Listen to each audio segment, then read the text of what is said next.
Countless numbers of us as kids experience something familiar. We get told we have this neurobiological condition called ADHD, which is a scientifically robust construct that can be safely and effectively treated with medication and possibly also behavior modification. And that it's basically a fact rather than one subjective way of looking at things. Staggering numbers of kids have been getting diagnosed with this, and there are forces out there that think that this needs to expand. But very often, those of us diagnosed with ADHD as kids had this latent sense of not really buying into it. So very often it's like, I don't really think I'm the problem here. I don't really think that there's something wrong with me, which is effectively what I'm being told. And there's this deeper sense of, I think the problem is actually with my environment. I think that it's with the school system maybe it's with my family system, maybe it's with some of the people around me, perhaps some way that my needs in order to develop properly are not being met. And that is why a lot of us as kids really wanted to flush our medication down the toilet. And we're kind of angry about what was happening, which is also why very often ADHD and rebelliousness go together, because we have this latent sense of what is true that is being coercively marginalized by the context. Now, just a quick disclaimer here before I go any further. This is not mental health advice. I am not a mental health professional. This video is for informational purposes only. And also, it's important to keep in mind that what I'm saying here may not be applicable to everybody. There are many people who like their ADHD diagnosis, and it may be exactly what is right for them.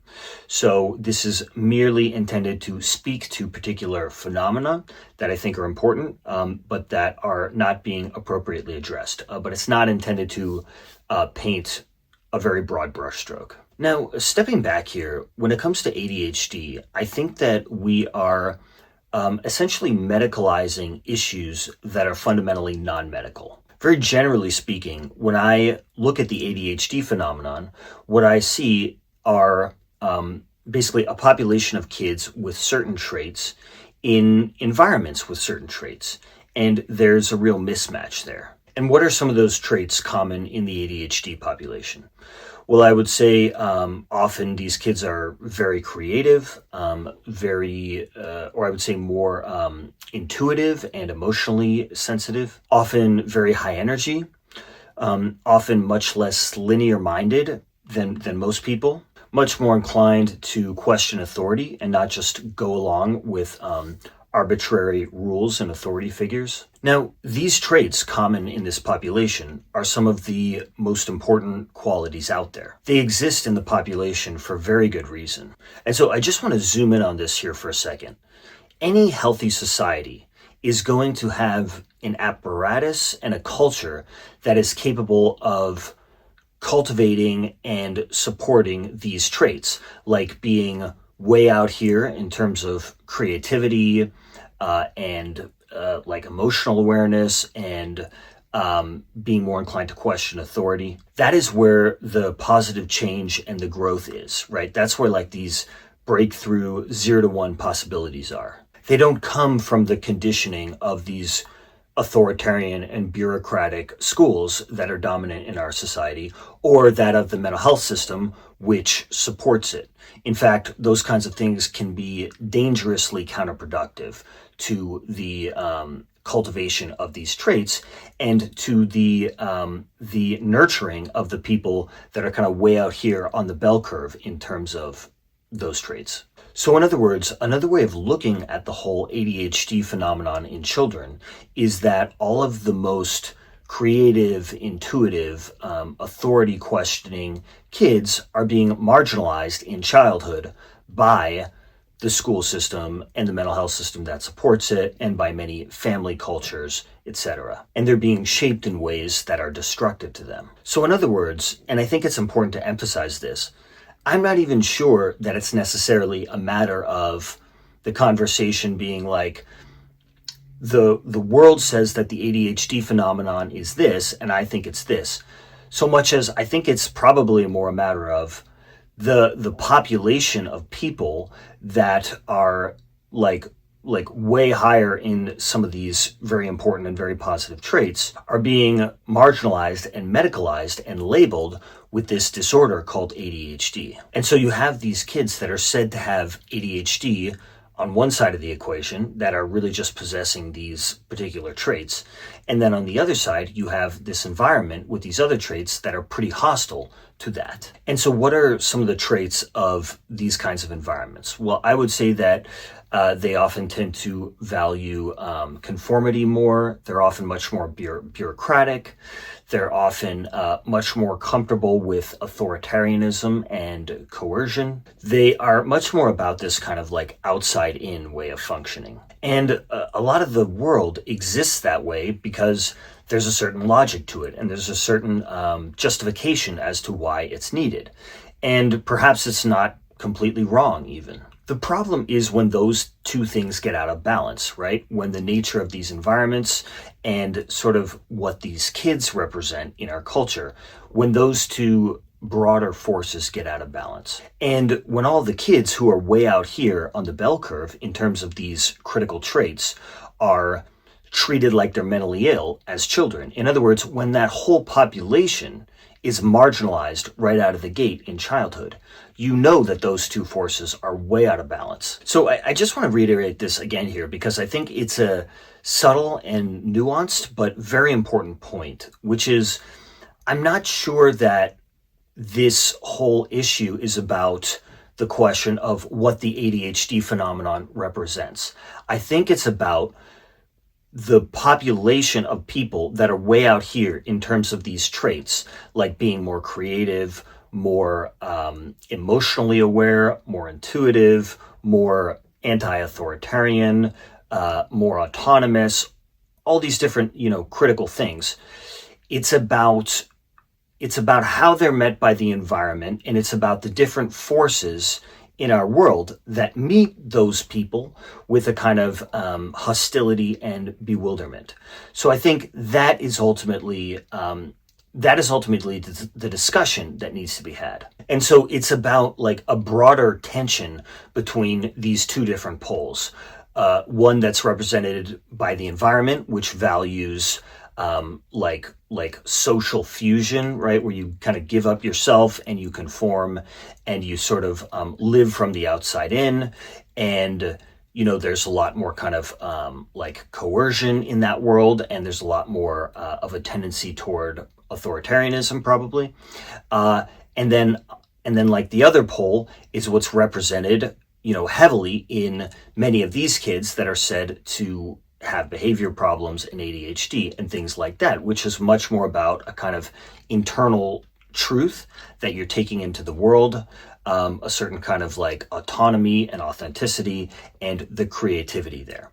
And so it's kind of the tension between those two things. And that tension plays out in all kinds of different ways in our world, even though we don't really talk about it that much and we don't actually like see this for what it is. And one of the ways this tension plays out is with ADHD kids, so-called ADHD kids, behavior problem kids, that kind of thing. Now, again, I'm not saying that this is always exactly what is happening with every case of a child that is diagnosed with ADHD. I certainly don't have evidence for that.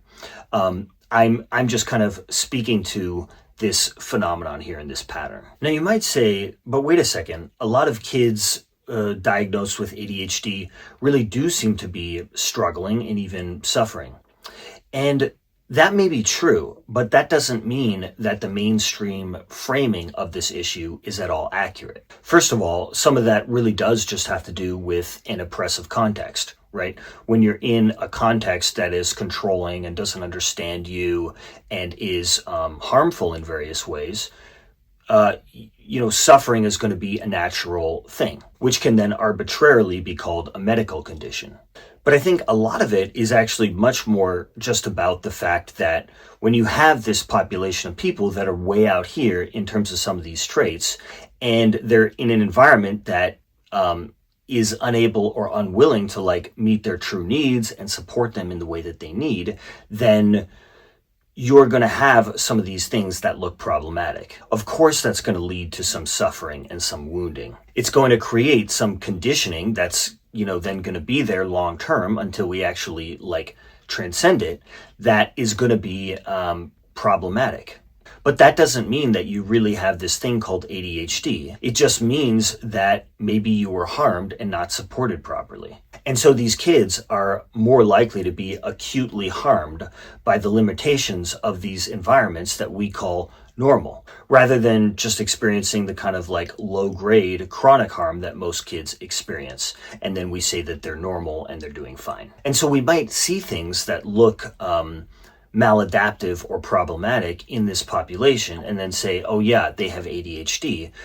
But really, they're just responding to their environment. But if your mind is so closed to the point where you're blocked from seeing the bigger picture, and you can't let some common sense flood in, and you're focused almost exclusively on the symptoms of the kid, then the notion of ADHD as a medical condition seems to make sense to describe what's going on. And so as so-called ADHD kids, we often have this latent awareness of the truth of what's actually going on, but it is being blocked by this kind of dumbed down official framework. And so it's people who are limited, who have been limited, and who are limiting are basically controlling the situation and basically defining the terms of it in a way that is absolutely not the truth. And it's very often such people who control our school system, who run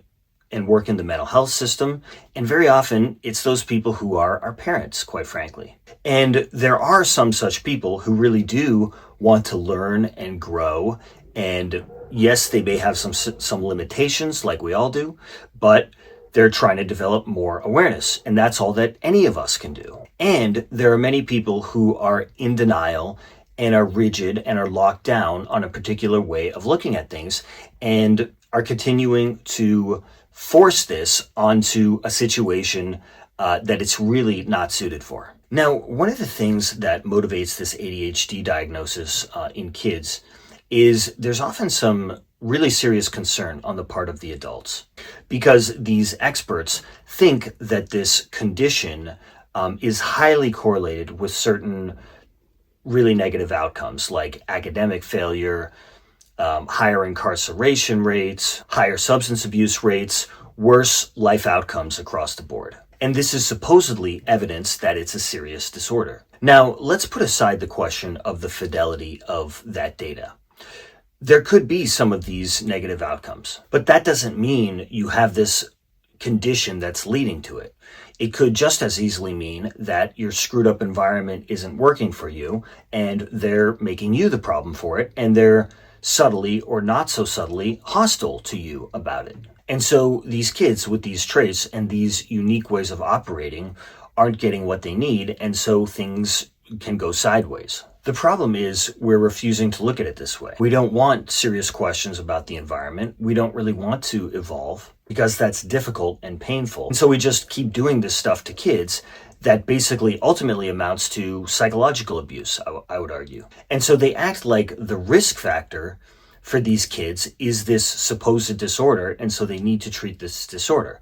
But it's no, the risk factor is obviously authoritarian schooling, coercive child rearing, people that have power over the kid that don't have any emotional depth. And so the people with power over these kids who have all of this concern are very often the ones that are actually driving the bad outcomes. The thought I'll close with is, if you are somebody who has a very strong connection to your own inner authority, you could say, to your own voice, your own true self, whatever you want to call that, you are very likely to get diagnosed with ADHD as a kid because of the nature of our school system, because of how the culture of child rearing is set up, and because of arguably the kind of generally degraded state of our culture in many ways.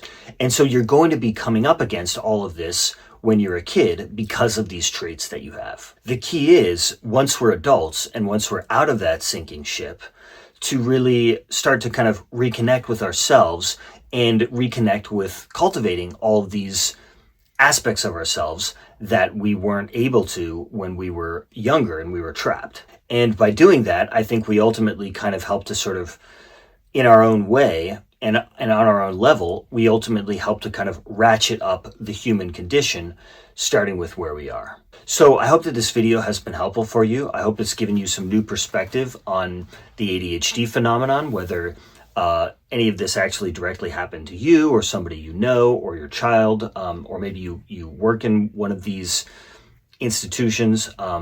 So I hope that it's provided some perspective. Please subscribe to the channel if you haven't done so already, because I'm going to have a lot more videos directly on this topic and on related topics that will kind of help you to see the bigger picture of it.